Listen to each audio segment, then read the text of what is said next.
Sit up straight and use the coaster. This isn't a bus station, Captain Sterling barked, loud enough for all of first class to hear. When Serafina calmly dismissed his petty rebuke, his pride snapped. The next sound was the violent crack of his hand across her face. Passengers gasped, none of them realizing the woman he struck owned the airline, and his career had just ended with that slap. This isn't a story about revenge. It's a story about consequences. The first-class cabin of Aura Airlines Flight 715 was an oasis of curated tranquility. The gentle hum of the Rolls-Royce engines was a lullaby for the wealthy, a low thrum that promised a smooth journey across the Atlantic. The scent of warm towels infused with lavender and eucalyptus mingled with the subtle notes of expensive perfume and aged leather. Here at 35,000 FT, the world and its troubles were meant to feel distant, a messy landscape blurred by speed and altitude. In seat 1I, nestled by the window, sat Serafina Hayes. To the casual observer, she was an anomaly in this sea of bespoke suits and designer handbags.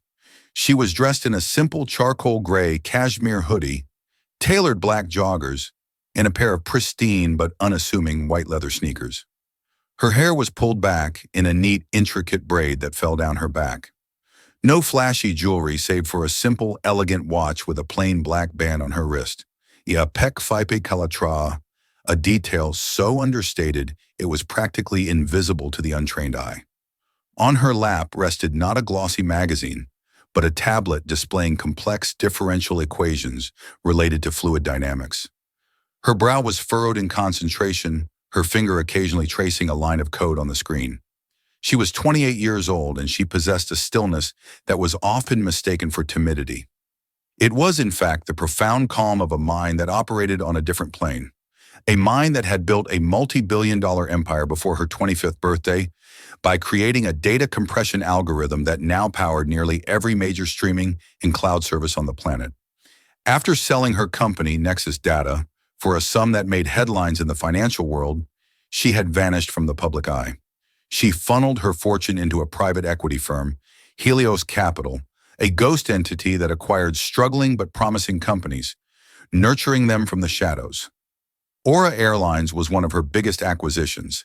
It was a distressed asset she believed in, a company she was trying to rebuild from the inside out, focusing on quality and a renewed sense of purpose. She had never set foot in its headquarters, never met its CEO in person. Her correspondence was exclusively through her lead counsel. Today, she was flying as a customer, an anonymous passenger, to experience her investment firsthand. She believed you could learn more from a single flight in seat 1A than from 100 quarterly reports. A flight attendant approached her, smile, polished and professional. Her name tag read, "Chloe. Miss, can I get you a pre-departure beverage? Some champagne, perhaps?" Chloe asked, her voice soft. Serafina looked up from her tablet, her focus shifting slowly. "Just some sparkling water with a slice of lemon, please." "Thank you, Chloe." She had said the name unconsciously, a habit of acknowledging the person in front of her. Chloe's smile widened slightly, genuinely pleased at being seen as more than just part of the uniform. "Of course, miss." Right away, as Chloe turned to prepare the drink, a man in his late 50s, with a fid face and a stomach that strained the buttons of his expensive shirt, huffed as he tried to jam an oversized carry-on into the overhead bin across the aisle. It wouldn't fit. "This is ridiculous," he grumbled to no one in particular. "They make these bins smaller every year." Chloe returned with Serafina's water. "Sir, I'd be happy to check that for you. It can be brought up to the gate right when we land in London," the man scoffed, "and let the baggage handlers get their greasy paws all over it. This is a Louis Vuitton, sweetheart. It costs more than your car."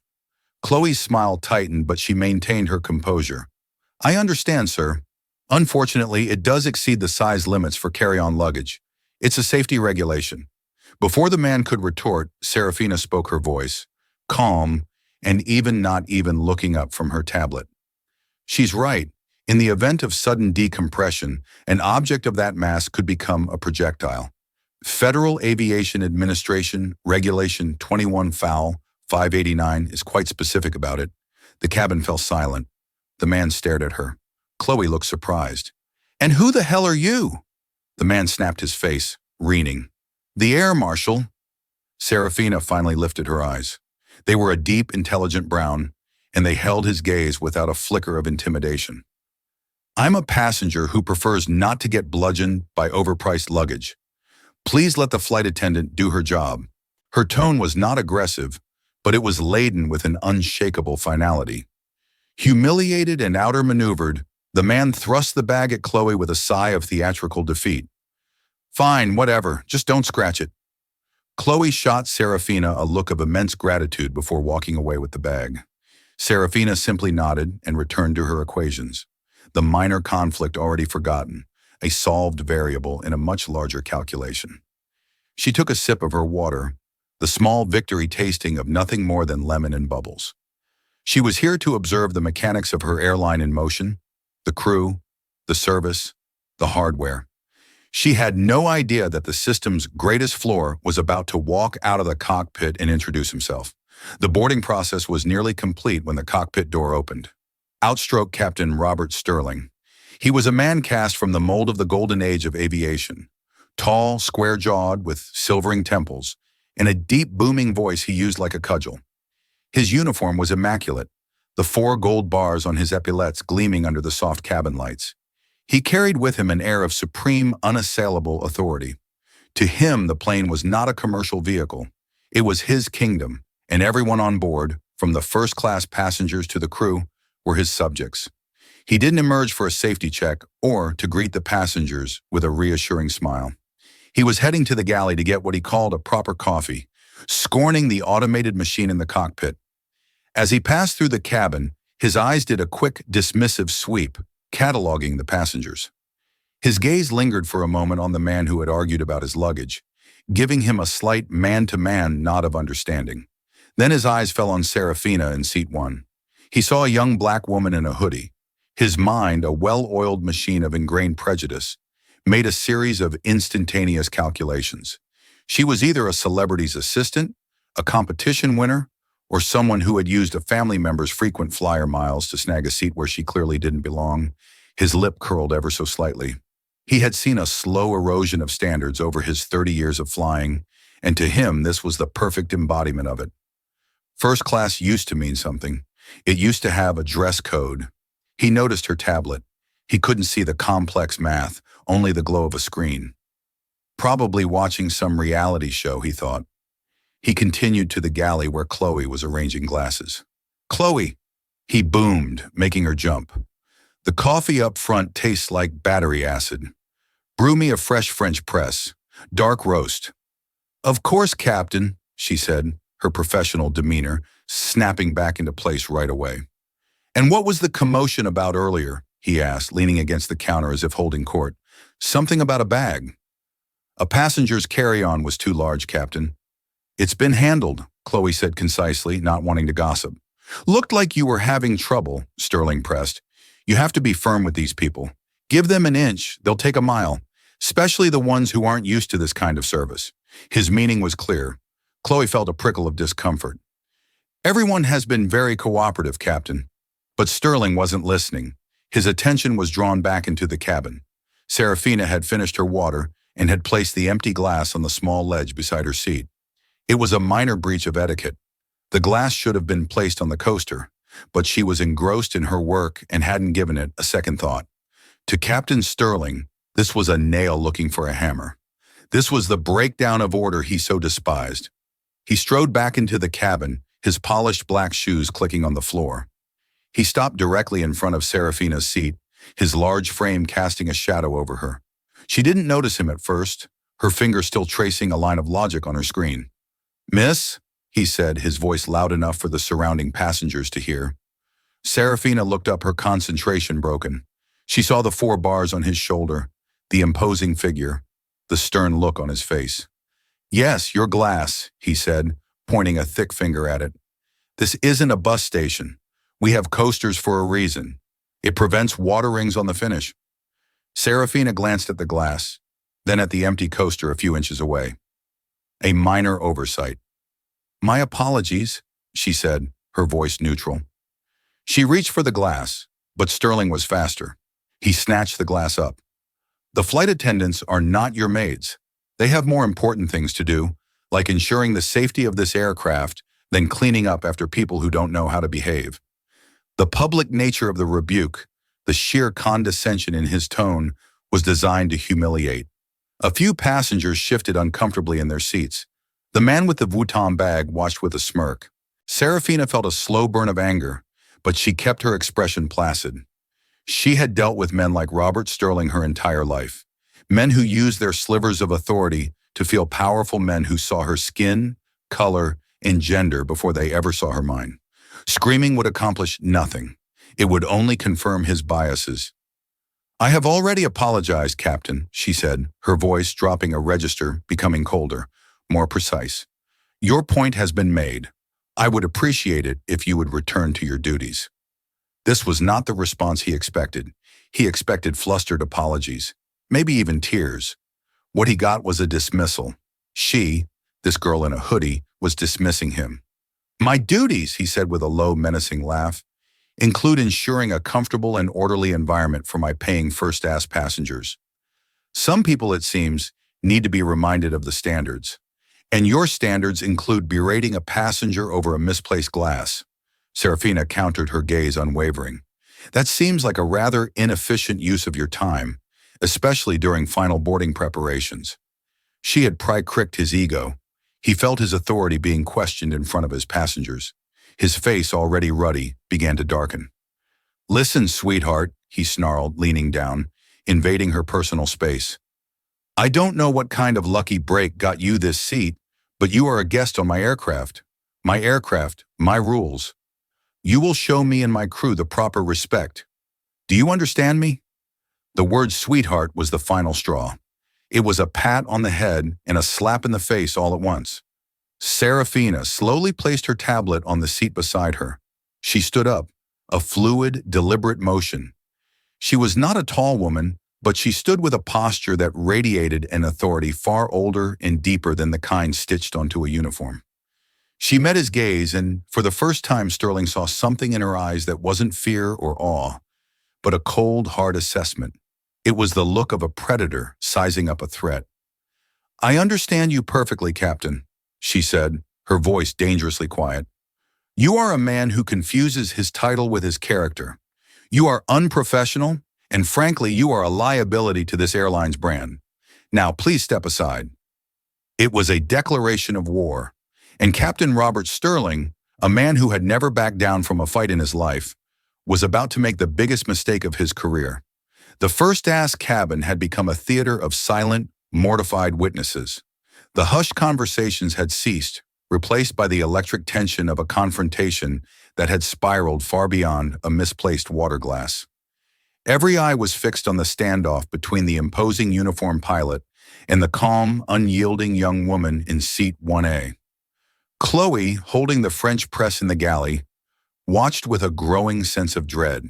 Her training screamed at her to intervene to de-escalate, but the sheer force of the captain's personality was paralyzing. He was known for his temper, for writing up crew members for the smallest infractions. Challenging him in front of passengers was career suicide. Sterling felt the blood pounding in his ears. Liability brand. This girl who looked like she couldn't afford a ticket in coach was lecturing him about the airline's brand. The audacity was breathtaking. All his frustrations, a mortgage that was squeezing him dry, a son who had just dropped out of college, a nagging feeling of being a relic in a world that no longer valued men like him, coalesced into a single point of white-hot rage directed entirely at Serafina. "You have no idea who you're talking to." He seethed, his voice, a low growl. His face was inches from hers now, his breath smelling of stale coffee and self-importance. "On the contrary," Serafina replied, her voice remaining unnervingly steady. "I know exactly who I'm talking to. Your name is Robert Sterling. You've been a captain for 22 years. You have 2 FAA commendations for handling engine failures in the 90s and 3 formal passenger complaints for aggressive behavior in the last 5 years alone. Your file is quite detailed. If a statement could be a physical blow, that was it." Sterling recoiled as if she had struck him. How could she possibly know that the complaints were supposed to be internal, buried by the union? A cold sliver of fear pierced his anger. Who was she? Was she an FAA inspector? A corporate auditor? His mind scrambled for a rational explanation. She must have looked him up somehow. A lucky guess. A bluff. He couldn't let her win. He couldn't let her expose him.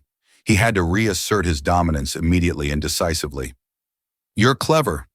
He spat his fear, twisting back into fury. "You think you can intimidate me with a few bits of information you scraped off the internet? You're out of your league, girl. This is the real world, and on this plane, I am the law.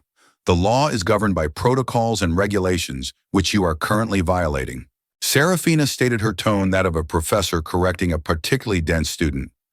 "Your behavior is erratic and unprofessional. For the safety of this flight, I am requesting that you return to the cockpit and allow the first officer to handle the departure."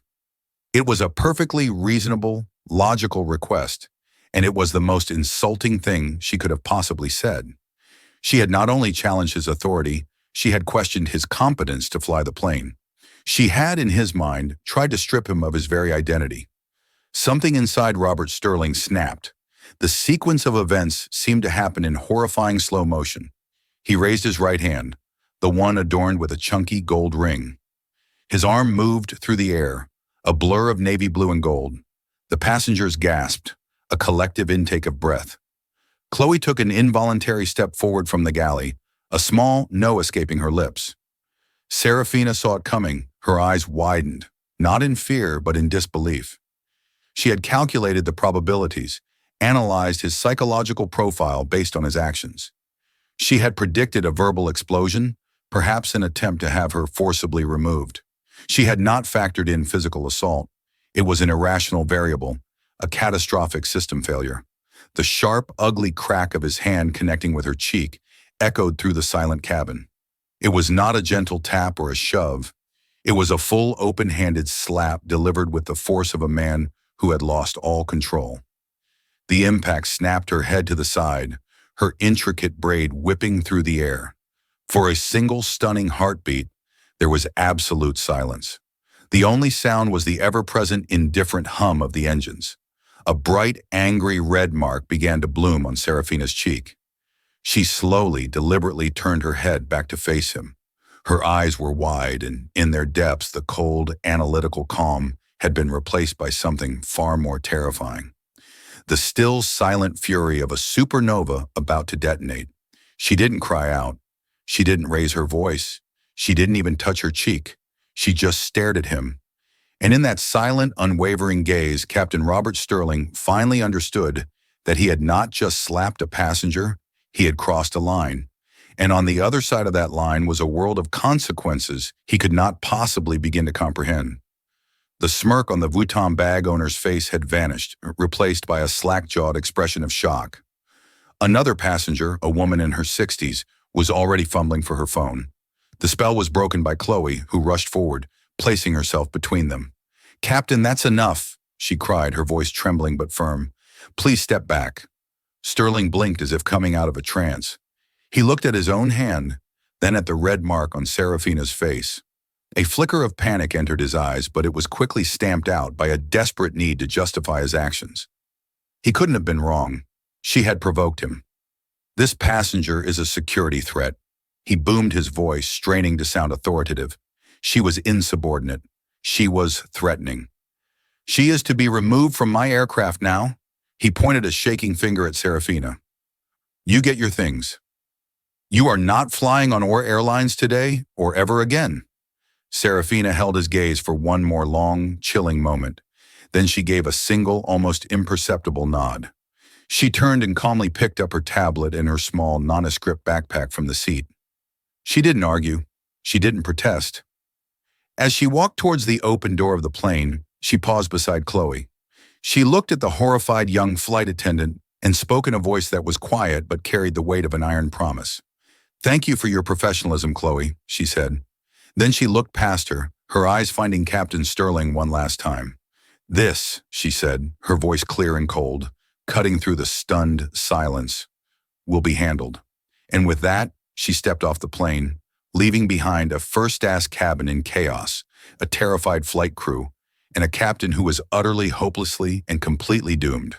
The jet bridge felt like a strange, sterile limbo between the rarefied air of first class and the bustling reality of the JFK terminal. Serafina Hayes walked with a steady, unhurried pace, her backpack slung over one shoulder. The stinging on her cheek had subsided into a dull, throbbing ache, a physical reminder of the gross violation that had just occurred. But her mind was already past the pain, past the humiliation. It was moving with the terrifying speed and clarity that had made her a billionaire. She wasn't processing emotion. She was processing data, calculating responses, and initiating protocols. As she reached the gate agent's desk, the agent, a flustered man named David, was already on the phone, likely getting a garbled version of events from the flight crew. He looked up and saw her, his eyes widening at the distinct red handprint on her face. "Mama," the captain said. He stammered, unsure of what to do. Serafina held up a hand, a simple gesture that commanded silence. "I require no assistance from you," she said, her voice devoid of any warmth. "Just tell me one thing. What is the tail number of that aircraft?" The tail number? David blinked, confused by the request. "It's N418AU, November 418, Alpha Uniform," she repeated, committing it to memory. "Thank you." She walked away from the gate, ignoring the curious and pitting stares of other passengers. She found a quiet corner of the terminal, pulled out her phone, and bypassed her usual contacts, her thumb hovering over a single encrypted entry in her address book. Benjamin Carter. Benjamin Carter was less a lawyer and more of a weapon. He was the senior partner at the most powerful and discreet law firm in New York. He was the public face of Helios Capital, the man who handled the acquisitions, the negotiations, the liquidations. He was a man who spoke in billion-dollar figures and ironclad contracts, and whose loyalty to Serafina was absolute. He had known her since she was a teenage prodigy, coding in her dorm room. He answered on the first ring. "Sarah, is everything all right? You're supposed to be in the air." "There's been an alteration to my travel plans, Ben," she said, her voice a flat line of controlled fury. "What happened?" he asked, his tone instantly shifting from collegial to razor-sharp. "I've been assaulted and ejected from Flight 715, an Aura Airlines aircraft tail number N418AU. The assailant was the pilot, Captain Robert Sterling." There was a dead silence on the other end of the line. Benjamin Carter was a man who had heard everything from hostile takeover threats to government investigations, but this left him momentarily speechless. Assaulted, he finally said the word, dripping with disbelief and menace. "Are you injured? Do you need medical attention? I can have a team there in 10 minutes. "The injury is superficial," Serafina replied. "The insult, however, is systemic. This isn't about one man's temper, Ben. This is a symptom of a corporate culture I have failed to properly assess, a culture that has now put its hands on me." Benjamin understood immediately this wasn't a personal lawsuit she was contemplating. This was a business problem, and Serafina Hayes solved business problems with overwhelming and decisive force. "What are your orders?" he asked. "Initiate Helios Protocol," Serafina commanded. The name was one they had created for a worst-case scenario, a complete and total activation of her power as a majority shareholder. "I want a full, immediate asset review of Aura Airlines. I'm invoking Emergency Clause 17 Orb of the shareholder agreement, the one regarding gross negligence endangering the primary stakeholder. It allows for a unilateral freezing of executive authority pending a full board review." Benjamin's pen could be heard scratching furiously. "Clause 17B, the God Mode Clause." "Understood. The CIO, Daniel Harrison, will be legally paralyzed by the time he finishes his morning coffee." "What else?" "I want Captain Robert Sterling's entire professional and personal history on my desk within the hour. FAA records, union grievances, financial statements, social media, everything. I want to know the brand of toothpaste he uses. I want the flight crew of 7-1 grounded in London pending interviews. Specifically, the flight attendant named Chloe Martinez. Ensure she is protected." She attempted to de-escalate. "She is an asset." "Consider it done," Benjamin said. "And Ben," Serafina added, her voice dropping lower, "contact the FAA. Inform them an unnamed high-level corporate auditor was just assaulted by a pilot on a commercial flight, and that the airline is attempting to cover it up by labeling the auditor a security threat. They won't know it's me, but it will put Sterling's license under immediate review and prevent the airline from bearing the incident report. A slow, predatory smile could almost be heard in Benjamin's voice. That's brilliant. It will tie them in knots. They'll be investigating themselves while we dismantle them from the inside. Sarah, I'm sorry this happened. Don't be sorry, Serafina said, her gaze turning steely as she looked out the window at the plane, her plane sitting on the tarmac.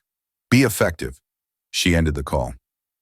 Meanwhile, on board Flight 750, Captain Sterling was striding back to the cockpit, his chest puffed out. He had neutralized the threat, put the upstart in her place, and reestablished order. He felt powerful. He felt vindicated.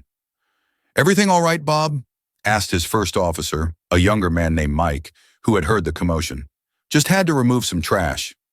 Sterling grunted, settling into his seat. Some people just don't understand how the world works. He pushed the throttle forward, and the massive engines of the Airbus A350 began to spool up with a deafening roar. As the plane accelerated down the runway, lifting gracefully into the sky, Robert Sterling had no idea that he was flying a ghost ship. He thought he was the king in his castle, but he was merely a pilot in a multi-million-dollar asset that, thanks to a single phone call, no longer truly belonged to his employers. It belonged to the woman he had just slapped, and her judgment was coming far faster than the speed of sound. The next morning, London was draped in its typical gray drizzle.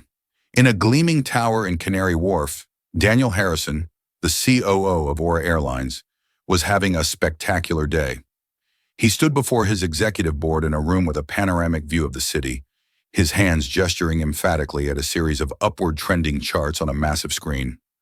As you can see, gentlemen, he said, his voice smooth and confident, our Q3 passenger satisfaction scores are up by 12%. Our on-time departure rates are the best in the industry. The Aura brand is not just recovering, it's soaring. Harrison was a man who lived and breathed brand identity. He was handsome, charismatic, and impeccably dressed in a Savile Row suit. He saw Aura Airlines not as a transportation company, but as a curator of luxury experiences. He was brilliant at marketing, passable at logistics, and completely oblivious to the rot that could fester in the deeper levels of his own company. He knew, of course, about the airline's silent majority owner. He knew they were represented by a notoriously ruthless firm called Helios Capital, and he knew their lead counsel. Benjamin Carter was a man you did not want to receive a call from, but the arrangement had been perfect for him. The owner remained anonymous, pouring in capital and demanding only one thing in return: results, and Harrison was delivering those results. As the meeting droned on, his personal assistant tiptoed in and placed a tablet in front of him with an urgent message flagged in red. From legal subject urgent, Helios Capital. Mr. Carter has invoked Emergency Clause 17B.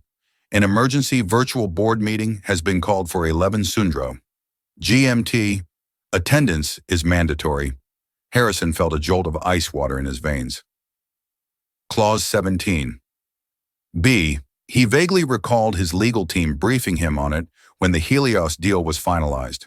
It was a doomsday provision, something so extreme it was considered a mere formality. It effectively gave the majority owner the power to seize control of the company under extraordinary circumstances. Excuse me, he said to the board, his confident smile faltering for the first time. A pressing matter has arisen. We'll reconvene this afternoon. He rushed back to his office, his heart hammering against his ribs. What could have possibly happened? A plane crash. A massive FAA fine. He dialed his head of legal, a perpetually worried man named George. George, what in God's name is happening? Helios just invoked the Apocalypse Clause. I don't know, Daniel. George squeaked, his voice tiny over the speakerphone. Carter's office was impenetrable. They just said there was a catastrophic failure in operational integrity and that all executive authority is suspended until the 11 a.m. meeting. They're demanding the presence of the head of flight operations and the pilot union representative as well.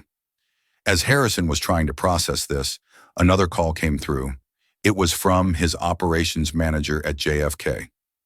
Mr. Harrison, sir, we have a situation. The FAA just grounded the entire flight crew of yesterday's 715 to London. They're citing an ongoing investigation into a pilot-initiated incident, and Captain Sterling's license has been suspended pending review. Harrison's mind reeled. Flight 715, he vaguely recalled a minor incident report coming in overnight. The report said Sterling removed a disruptive passenger, a non-revenue flyer on a buddy pass. That's it. Standard procedure. Well, sir, the manager said nervously, the FAA is acting like it was something else entirely. And there's more. We have a dozen emails from first-class passengers on that flight. They're all using words like appalling, violent, and assault. Several of them recorded video. The word video made Harrison's blood run cold. Uncontrolled documentation was his worst nightmare. Get me that video and get me Captain Sterling. Where is he? He's in his hotel room in London, sir. I spoke to him an hour ago. He was bragging, said he put a freeloader in her place and was proud of it. Harrison slammed his hand on his mahogany desk. A single arrogant pilot was about to torpedo his entire career. He was still convinced this was a containable PR crisis, an overzealous captain, an unfortunate incident. They would issue a profound apology, offer the wrong passenger a lifetime of free flights, and fire Sterling in a very public, dramatic fashion. It was manageable. He had absolutely no idea that the disruptive passenger and the silent, all-powerful owner, who had just frozen his company, were one and the same person. He was walking into the 11 a.m. meeting, armed with a water pistol, about to face a tactical nuclear strike. He was a man sleepwalking into his own execution, utterly oblivious to the identity of his executioner. At precisely 11 a.m. GMT, a secure video conference link went live. On the screen, a dozen windows popped up, each containing the grim, anxious face of an Aura Airlines executive. Daniel Harrison was in the center, flanked by his head of legal and his COO. The head of flight operations was patched in from another office, looking pale. The pilot union Reaper bulldog of a man named Frank looked defiant and ready for a fight. One window on the grid remained black, labeled only Helios Capital. The tension was thick enough to taste. They waited for 2 full minutes. Nothing happened. The silence was a power move designed to unnerve them, and it was working perfectly. Finally, the black window flickered to life. The face that appeared was that of Benjamin Carter, seated in a minimalist office with a view of Central Park behind him. He looked calm, rested, and about as friendly as a shark. "Good morning, gentlemen." Benjamin began, his voice smooth as silk and just as strong. "Thank you for joining us. We are here today because of a catastrophic incident that occurred yesterday on Aura Airlines Flight 715, an asset of my client." Daniel Harrison immediately jumped in, adopting his most conciliatory and control CEO voice, Benjamin Daniel Harrison. "Here, let me be the first to say that we are taking this matter with the utmost seriousness. The actions of Captain Sterling were unacceptable, and I can assure you that we have already begun the process of terminating his employment. This was an isolated incident, the regrettable action of one bad actor." Benjamin held up a single manicured finger, and Harrison's voice trailed off as if he'd been muted. "Daniel," Benjamin said, his tone chillingly polite, "you will speak when I invite you to speak. Right now you will listen. You seem to be under the misapprehension that this is a negotiation or a damage control session. It is not. This is a debriefing on the failure of your leadership and the subsequent restructuring of your company." The union rep, Frank, bristled. "Now hold on a minute. Captain Sterling is a 30-year veteran. He's entitled to due process. We haven't even heard his side of the story. His side of the story is irrelevant." Benjamin cut in sharply. "Because we have something better. We have video." He shared his screen. The shaky but horribly clear cell phone footage filled the virtual meeting room. They all watched in stunned silence. They saw Captain Sterling lean in. They saw him snarl. They saw Serafina stand up to him. They heard her calm, precise takedown of his professional record. And then they saw the slap. The sickening crack was audible even through the laptop speakers. A collective groan went through the executives. Harrison buried his face in his hands. It was infinitely worse than he had imagined. As you can see, Benjamin continued removing the video. This was not a disruptive passenger. This was a gross abuse of power, a physical assault, and a complete failure of every protocol your airline purports to uphold. The passenger in question was calm, rational, and was in fact attempting to de-escalate your captain's unhinged tirade. Harrison saw his opening, a chance to show he was on the right side. "This is indefensible," he said, his voice filled with theatrical outrage. "Aura Airlines has a zero-tolerance policy for this. We will, of course, be reaching out to the victim to offer our deepest apologies in a comprehensive compensation package." Benjamin Carter smiled. It was not a pleasant sight. "I'm glad you brought that up, Daniel, because my client felt it was important that you deliver your apology to her directly. She has decided to join this meeting." A sense of confusion rippled through the executives. Why would the victim of the assault be in a high-level emergency board meeting? Another window on the grid, previously black, flickered on. The camera activated, revealing the face of Serafina Hayes. She was in what looked like a home office, a simple white wall behind her. She wore a plain black turtleneck. The lighting was perfect, and it did nothing to hide the faint yellowish-purple bruise that was now visible on her left cheek. Daniel Harrison stared at the screen. His brain stuttered. He recognized her instantly from the video. The woman in the hoodie, the victim. He opened his mouth to offer his carefully rehearsed, heartfelt apology, but before he could utter a word, Benjamin Carter spoke again, his voice ringing with grim finality. "Gentlemen, allow me to formally introduce you to the principal owner of Helios Capital, the silent backer of this airline, and the woman your pilot assaulted yesterday. This is Ms. Serafina Hayes. She owns 58% of your company, Daniel. You work for her." The world tilted on its axis. Every jaw in the virtual room dropped. The union rep looked like he'd been tasered. George, the head of legal, went completely white. Daniel Harrison felt the floor drop out from beneath him. His mind frantically tried to connect the dots. The girl in the hoodie, the calm defiance, the encyclopedic knowledge of Sterling's record, the "this will be handled," the invocation of Clause 17B. It all slammed into him with the force of a physical blow. The disruptive passenger he had been planning to buy off with a few first-class tickets was the invisible billionaire who held his entire career in the palm of her hand. He looked from Benjamin Carter's smug face to Serafina's bruised, impassive one. The polished, charismatic CEO persona dissolved, replaced by the raw, primal fear of a man staring into the face of his own professional ruin. He had not just failed his company, he had allowed his company to physically assault its own queen. For a full 30 seconds, the only sound in the virtual meeting was the frantic, panicked breathing of a dozen executives. They were all staring at the face of Serafina Hayes, a face they had seen only moments before in a grainy video, a face they now understood represented the ultimate authority. Finally, Serafina spoke. Her voice was not loud, not filled with rage or emotion. It was something far more terrifying. It was calm, measured, and utterly devoid of mercy. It was the voice of a scientist observing a failed experiment. "Mr. Harrison," she began, her eyes locking onto his through the camera, "for 2 years I have allowed you to run my company. I have read your reports, listened to your optimistic projections, and approved your budgets. I trusted that the culture you were building, the aura of excellence you so fondly describe in your press releases, was more than just marketing copy." She paused, letting the words hang in the air. "Yesterday, I learned that it is. It is a lie. A dangerous, toxic lie." She turned her head slightly, making sure the bruise on her cheek was fully visible. "This," she said, gesturing to her face, "is not my injury. This is your quarterly report. This is the result of a culture where arrogance is mistaken for authority, where employees feel empowered to abuse customers based on their appearance. This is a symptom of your failed leadership." Daniel Harrison found his voice a weak, greedy thing he barely recognized. "Ms. Hayes Serafina, I am horrified. I am speechless. There are no words to express how profoundly sorry I am. This is a betrayal of everything we stand for."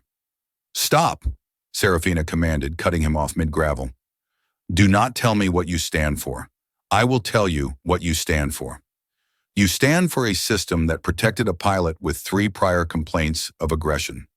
You stand for a system where a flight attendant, Chloe Martinez, was too intimidated to intervene against her superior despite her training. You stand for a system where not a single other first-class passenger felt safe enough to step in until after an assault had already occurred. Your system is broken, Mr. Harrison, from the top down." She then turned her attention to the union representative. Mr. Franklin, your union will not be representing Robert Sterling. Helios Capital's legal team will be filing a civil suit against him for assault and battery. Furthermore, we will be providing the FAA with evidence and testimony that will ensure his pilot's license is permanently revoked. If your union attempts to obstruct this process in any way, I will interpret it as a direct endorsement of his actions, and I will begin the process of exploring contract renegotiations with a different labor group. Is that clear? Frank the Bulldog looked utterly deflated. He had come prepared to fight for his pilot. He now understood he was fighting a tidal wave. He simply nodded mute. Finally, Serafina's cold, calculating gaze returned to Daniel Harrison. I have two options, Daniel. The first is that I liquidate my majority stake. I sell all 58% of my shares at once. The market will panic, the stock will plummet to nothing, and Aura Airlines will cease to exist by Christmas. The board will be disgraced, you will be unemployed, and thousands of people will lose their jobs. She let that sink in. The color drained from Harrison's face. The second option, she continued, is that you remain for now as a figurehead CEO. But your authority is revoked. From this moment on, you answer to me, and we are going to burn the old Aura Airlines to the ground and build something new from the ashes. She laid out her terms, each one a hammer blow to the company's old way of doing business. First, Robert Sterling is, as of this second, fired for cause, with a public statement detailing his actions. His pension is forfeit as per the gross misconduct clause in his contract. Second, you will establish a new independent civilian oversight and inclusivity board. It will have final authority on hiring, firing, and training protocols for all staff from pilots to gate agents. Its first director will be a candidate of my choosing. Third, you will immediately implement the sanctuary cabin protocol. Any employee who reports misconduct by a superior will be granted immediate anonymous protection from retaliation with their case reviewed by the new oversight board, not their direct managers. Fourth, Chloe Martinez, the flight attendant from Flight 715, is to be given a promotion and a substantial bonus. She will also be offered a lead role in developing the new cabin crew de-escalation training program. We reward competence and courage. Finally, she said, leaning slightly closer to her camera, you will issue a public company-wide apology. In it, you will not mention a disruptive passenger.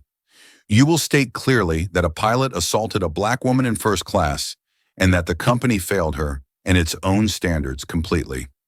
We will not hide behind vague language. We will own our failure. She leaned back. You have 60 seconds to accept these terms, Daniel.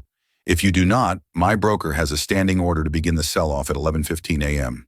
It wasn't a choice. It was a surrender. Daniel Harrison, the smooth, confident CEO, was broken. He looked at the faces of his fellow executives, seeing his own terror mirrored back at him. They all knew their careers, their fortunes, their entire professional lives now depended on the will of the woman in the black turtleneck. We accept, Harrison croaked his voice, barely a whisper. We accept all of your terms. Serafina Hayes gave a single, sharp nod.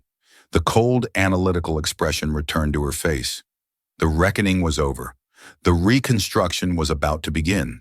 The fallout was immediate and brutal. Within an hour, Aura Airlines released a press statement that sent shockwaves through the industry. It was unprecedented in its honesty and self-incrimination. It named Captain Robert Sterling, detailed his assault on an unnamed black female passenger, and announced his immediate termination and the company's full cooperation with both civil and federal investigations. For Robert Sterling, the news came not from the company, but from a CNN alert on his phone. As he sat in his London hotel room drinking a whiskey and feeling sorry for himself, he saw his own name, his picture next to the words assault, disgrace, and terminated.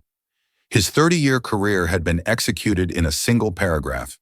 His union, the one he had paid dues to his entire life, sent him a terse stating that due to the extraordinary circumstances, they would not be representing him. He was alone. The phone began to ring. Reporters, old colleagues, his horrified wife back in Connecticut. He didn't answer. He just stared at the wall, the full weight of his colossal miscalculation finally crushing him. He hadn't disciplined a freeloader. He had punched the sun. Back in New York, Serafina worked with the precision of a master architect, redesigning a condemned building. Benjamin Carter's legal team descended on Aura's headquarters, not as adversaries, but as the new authority. They papered over the old executive structure, implementing Serafina's new protocols with ruthless efficiency. The Civilian Oversight and Inclusivity Board was formed within a week. Its new director was Dr. Anna Sharma, a renowned sociologist and expert on corporate culture, whom Serafina had tried to hire for her first company years ago. Dr. Sharma was given a blank check and an ironclad mandate: fix this. Chloe Martinez received a call that she was sure was a mistake. It was from the office of the CEO. Trembling, she took the call, expecting to be fired for her role in the incident. Instead, Daniel Harrison himself, his voice humbled and strained, informed her of her promotion, her bonus, and the offer to help Dr. Sharma redesign their training program. He told her that her courage had been noted at the highest level. Chloe sat in stunned silence, tears of relief and disbelief streaming down her face. She had stood up for what was right, and for the first time in her career, the system had actually rewarded her for it. The changes rippled through the airline. Pilots and crew were pulled into mandatory intensive training sessions run by Dr. Sharma's new board. They weren't the usual boring slideshows about diversity. They were raw, uncomfortable, and effective. They used the actual video of the Sterling incident as a case study in catastrophic failure. They role-played scenarios. They forced staff to confront their own unconscious biases. There was resistance. Some older pilots grumbled about the woke new rules. A few quit in protest. They were quietly replaced. Serafina's message was clear: evolve or become extinct. Daniel Harrison was a ghost of his former self. He was still CEO, but the power was gone. He was an administrator tasked with executing Serafina's vision. He sat in meetings with Dr. Sharma, nodding along to policies that a month ago he would have dismissed as corporate fluff. He had seen the abyss looked his professional mortality in the eye, and it had changed him. He was humbled, but he was also learning. For the first time, he was thinking about his employees and passengers, not as data points on a chart, but as human beings. 3 months after the incident, Serafina Hayes boarded another Aura Airlines flight, this time from New York to San Francisco. She was in seat 1A, wearing a similar hoodie, her tablet in her lap. The bruise was long gone, but the memory of the incident was now woven into the DNA of the airline. The flight attendant who approached her was young, bright-eyed, and new. "Welcome aboard, miss," she said with a warm, genuine smile. "Can I get you a pre-departure beverage?" "Sparkling water with a slice of lemon, please," Serafina replied. As the attendant served the drink, she placed it carefully on the coaster. "We're so glad to have you flying with us today," she said. "Please let me know if there's anything at all that makes you feel unsafe or uncomfortable. We're all here to help." It was part of the new script, a core tenet of the new training, but the way she said it felt real. It was a promise. Serafina looked at the young woman then, around the calm, professional cabin. She saw a crew that was more aware, more attentive. She saw the tangible results of her painful, necessary intervention. The system wasn't perfect, but it was no longer broken in the same way. It was healing. It was evolving. She took a sip of her water and gave the flight attendant a small, knowing smile. "Thank you," she said. "I feel perfectly safe." The engines began to roar, and as the plane climbed into the sky, it felt different. It was lighter. It was the feeling of an airline that had been through the fire and had, against all odds, been reborn. That single shocking moment on Flight 715 wasn't just about a pilot's anger or a passenger's identity. It was a story about the hidden systems of power that surround us every day. Serafina Hayes wasn't just a billionaire. She was a reminder that you can never truly know the story of the person sitting next to you. Captain Sterling wasn't just a bully. He was the product of a culture that allowed his arrogance to grow unchecked for years. This story shows us that true change often doesn't come from polite requests. It comes from consequences. It's a powerful lesson on prejudice, accountability, and how one person's refusal to be victimized can topple an entire corrupt system. What would you have done in Serafina's place? What do you think is the biggest lesson we can take from this? Let me know your thoughts in the comments below. If this story moved you, please hit that like button, share it with someone who needs to hear it, and make sure you subscribe to the channel for more incredible real-life dramas. Your support helps us bring these powerful narratives to light. Thank you for listening.